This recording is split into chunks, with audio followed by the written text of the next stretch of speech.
Assalamualaikum warahmatullahi wabarakatuh. Kita akan melanjutkan kuliah biostatistiknya. Kali ini kita akan belajar tentang uji lanjut. Jadi ketika kemudian H0 itu ditolak, berarti kesimpulannya ada perbedaan. Nah, kita tidak tahu mana yang berbeda dan mana yang terbaik dari perlakuan itu. Oleh karenanya kita akan lanjutkan dengan uji lanjut. Nah, salah satunya adalah uji DMRT, ya, Duncan Multiple Rank Test. Kita bisa juga menggunakan BNT, beda nyata terkecil, atau kita mengenal juga BNJ, beda nyata jujur. Nah, uji DMRT ini berbeda dengan uji BNT atau BNJ. Kalau pada uji BNT atau BNJ, perbandingan terhadap nilai rata-rata perlakuan hanya menggunakan satu nilai pembanding, sedangkan uji DMRT ini nilai pembandingnya sebanyak P-1 atau tergantung banyaknya perlakuan. Artinya, apabila perlakuannya berjumlah 10, maka nilai pembandingnya sebanyak 9. Beberapa literatur dikatakan bahwa uji DMRT ini lebih teliti dan bisa digunakan untuk membandingkan pengaruh perlakuan dengan jumlah perlakuan yang besar.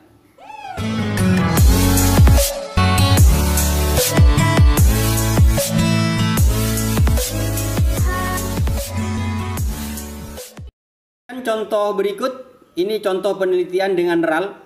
Suatu penelitian dilakukan untuk mengetahui apakah ada perbedaan jumlah koloni bakteri E. coli pada air minum yang disimpan di dalam kirba, plastik PP, kendi, bambu, batok kelapa. Jadi ada 5 perlakuan. Ya, H0-nya tidak ada perbedaan jumlah koloni bakteri E. coli pada air minum yang disimpan di dalam beberapa tempat itu tadi. Kemudian H1-nya ada perbedaan jumlah koloni bakteri, ya, di dalam kirba, plastik, kendi, bambu, batok kelapa, atau minimal ada sepasang nilai tengah yang berbeda. Ya. Nah, datanya seperti ini. Ya, jadi ada 5 perlakuan. Nah, setelah kemudian kita analisis, ya, dengan one way ANOVA. Jadi karena RAL sehingga pakai one way ANOVA, diperoleh hasilnya signifikansinya 0,000. Ya, seperti video yang lalu. Nah, signifikansinya 0,000 berarti lebih kecil dari 0,05. Berarti H0 ditolak. Jadi kesimpulannya ada perbedaan jumlah koloni bakteri E. coli pada air minum yang disimpan di dalam kirba, plastik PP, kendi, bambu, batok kelapa. Atau minimal ada sepasang nilai tengah yang berbeda. Nah, mana yang berbeda? Apakah kirba dengan bambu atau kirba dengan plastik atau mana kendi dengan batok kelapa? Nah, mana yang berbeda dan mana yang terbaik dari perlakuan ini kita belum tahu. Oleh karenanya kita akan lanjutkan dengan uji DMRT. Oke, seperti biasa kita buka SPSS-nya, kemudian kita masukkan datanya. Saya asumsikan sudah paham semua kaitannya dengan bagaimana kita memasukkan data ke SPSS. Oke, kemudian analisis compare mean. Jadi karena ini one way ANOVA, ya, RAL. One way ANOVA. Klik. Nah, data masukkan ke dependent list, perlakuan masukkan faktor.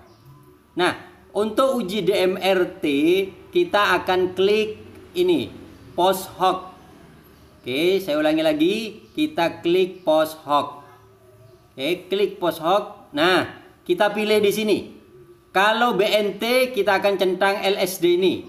Kalau BNJ kita centang 2K ini. Nah, kita akan menguji DMRT Duncan. Jadi kita centang aja nih Duncan. Oke. Kemudian ya, signifikansi levelnya tetap 0,05. Oke ya. Continue. Oke. Nah, sudah keluar hasilnya. Nah, kita akan fokus di sini. Hasil uji DMRT-nya. Oke, ini hasil DMRT-nya. Ini butuh fokus, butuh konsentrasi ya. Nah, kita yang akan menjadi fokus yang saya lingkari merah ini perlakuan. Nah, DMRT itu akan mengurutkan dari nilai terkecil sampai terbesar. Sehingga di sini urutannya, perhatikan ya, urutannya 1, 2, 4, 5, 3. Kok ndak urut? Kan 5 perlakuan tadi, 1, 2, 3, 4, 5. Tapi di sini kok jadi 1, 2, 4, 5, 3? Iya, karena memang ini diurutkan dari nilai terkecil ke terbesar. Jadi 1, 2, 4, 5, 3. Nah, kemudian kita perhatikan lagi yang di lingkari ini, ya, lingkaran hitam ini ada 3 kolom. 1, 2, 3. Apa maksudnya? Berarti kalau ada 3 kolom, ada 3 subset. Ya. Jadi ini berarti terdapat 3 macam subset, yaitu A, B, C. Oke, A, B, C. Jadi pada kolom 1 berarti A, kolom 2 B, kolom 3 C. Dan penulisannya nanti A, B, C-nya huruf kecil. Jadi ini penotasian. Nanti kita akan menggunakan notasi ini untuk kemudian kita bisa menyimpulkan mana yang berbeda dan mana yang sama. Oke? Ya. Oke, perhatikan lagi. Nah, perlakuan 1. Di sini ada angka di kolom 1. Perlakuan 2 hanya ada angka di kolom 2. Perlakuan 4 ini hanya ada angka di di kolom 3. Apa maksudnya? Nah, kalau ada angka di kolom 1 berarti dia notasinya A. Kalau ada angka di kolom 2 berarti notasinya B. Dan seterusnya. Oke, kita lihat. Kita urutkan ya sesuai dengan hasilnya uji DMRT 1, 2, 4, 5, 3. Nah, oke. Perhatikan ya. Jadi di perlakuan 1 ada angka di kolom 1. Berarti A. Kita tulis A. Perhatikan di sini. Kursornya diperhatikan ya. Kemudian perlakuan 2. Kita lihat tabelnya ada di kolom 2. Berarti B. Kemudian perlakuan 4 ada di kolom 3. Berarti C. Perlakuan 5 juga di kolom 3. Berarti C. Perlakuan 3 di kolom 3 juga C. Sehingga notasinya A, B, C, C, C. Nah, bagaimana cara membacanya? Oke, jadi 1, 2, 4, 5, 3 ini urutan perlakuan. Ya, perlakuan dari terkecil sampai dengan terbesar. Jadi di sini kan jumlah koloni, berarti jumlah koloni terkecil sampai jumlah koloni tertinggi. Nah, oke. Nah, jika huruf sama, berarti perlakuan ini sama, tidak ada berbeda. Ya. Oke, perhatikan. Perlakuan 1 berbeda dengan perlakuan 2. Kenapa? Karena pada perlakuan 1 notasinya A, pada perlakuan 2 notasinya B. Jadi notasinya A, ya. Pada perlakuan 2 B, berarti berbeda. Nah, perhatikan lagi. Perlakuan 1 berbeda dengan perlakuan 4. Perlakuan 1A, perlakuan 4C. Karena notasinya beda, berarti dia berbeda. Nah, tapi perlakuan 4 dengan perlakuan 5 ini sama, tidak berbeda. Perlakuan 5 dengan perlakuan 3 juga sama. Karena sama-sama notasinya C. Ya, oke ya. Bisa dipahami ya. Nanti kita akan berikan contoh yang lain. Sehingga kemudian menjadi lebih paham. Nah, mana yang terbaik pada contoh ini? Ya, kasus ini yang terbaik adalah jumlah koloni yang paling kecil. Jadi wadah yang koloninya bakterinya paling sedikit itu yang terbaik. Berarti airnya itu lebih sehat karena tidak banyak mengandung bakteri.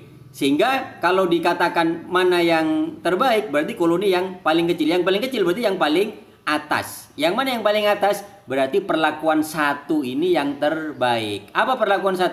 Kirba. Jadi air yang disimpan di dalam kirba ternyata jumlah koloninya yang paling kecil.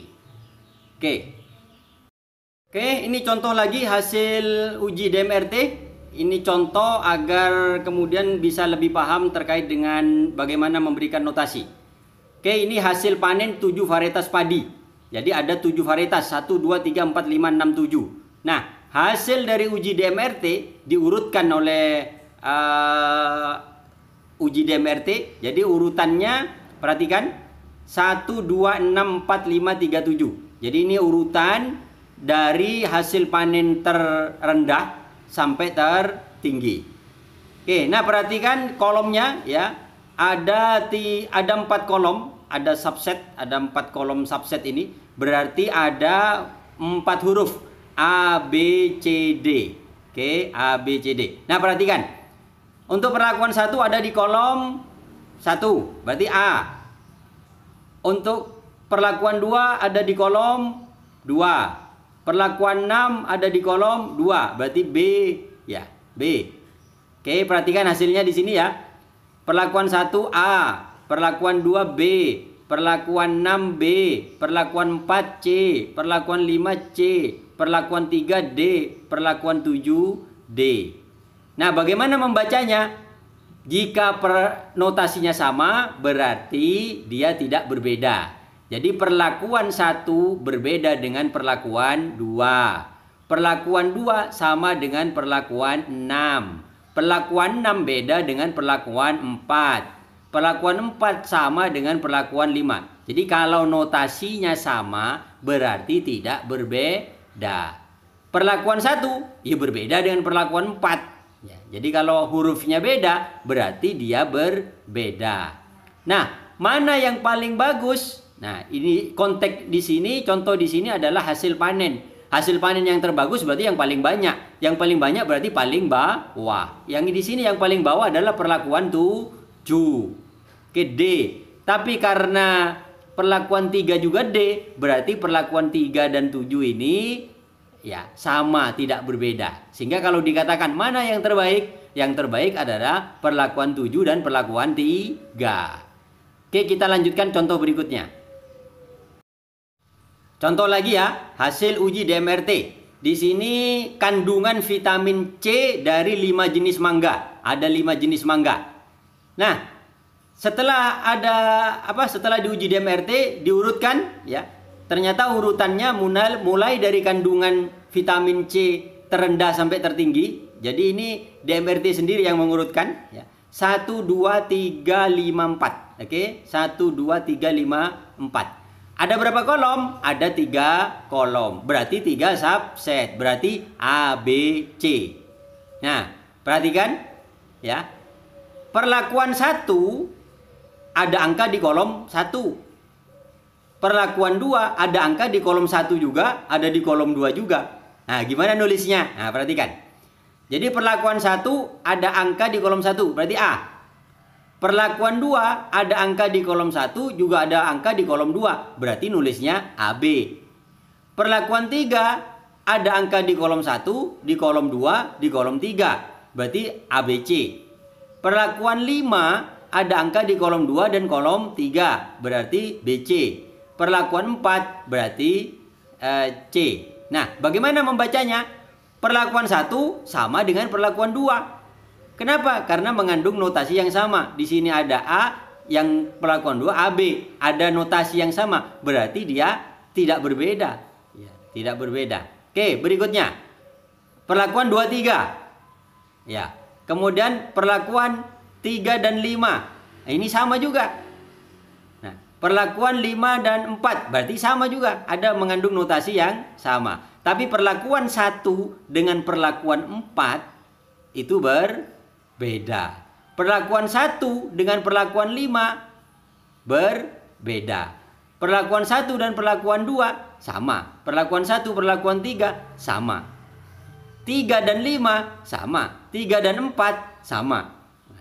Mana kandungan vitamin C yang paling tinggi? Nah, kalau di bawah perlakuan 4, tapi perlakuan 4 sama dengan perlakuan 5. Ya. Oke. Ya. Oke, bisa dipahami ya? Nah, kita nanti akan latihan ya, akan latihan sehingga sampai kita betul-betul memahami bagaimana memberikan notasi, bagaimana membuat kesimpulan, mana perlakuan yang berbeda. Oke, terima kasih. Wassalamualaikum warahmatullahi wabarakatuh.